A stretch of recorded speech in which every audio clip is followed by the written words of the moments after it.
một ôn mình snai làm từ mày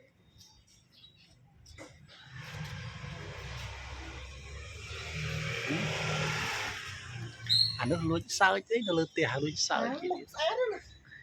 mực với sao sao cho sao đại với trăm em mới trăm trên hai mươi lăm rồi nè em mới hai mươi lăm rồi anh em tập hợp về bàn bài chứ mà nên nói thay nhưng đi thử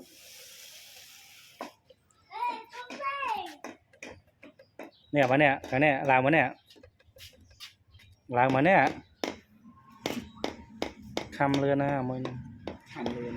khăm lươn á anh ấy hả anh ấy mời vô anh ấy Henry Henry ta cái nóต้องจิกลงแต่ลังสบายให้on lên cái đó đi tập thì nè mình mình học hơn rất là mình bài cái bà mình dùng nó bài cái bà anh tịch thành tập bạn chơi họ xong cho bạn chơi 10 ปีใบชวัด10 ปีใบ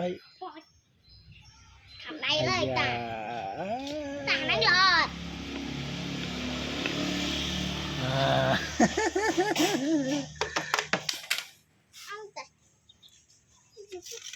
ai da ấy chăm hai tao làm vào đây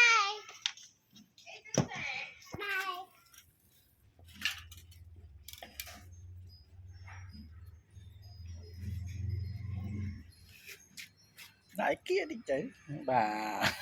chọp đại đỏ chứ chọp đại đỏ chứ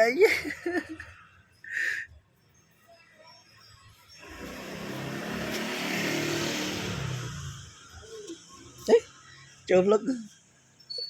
không là như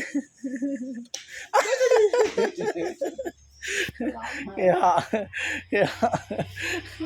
họ từ na đó rồi họ mà chừng anh tới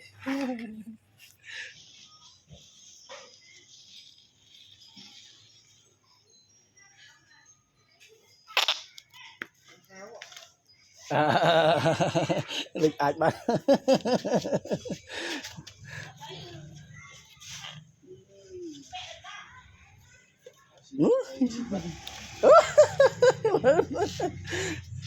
cái lợn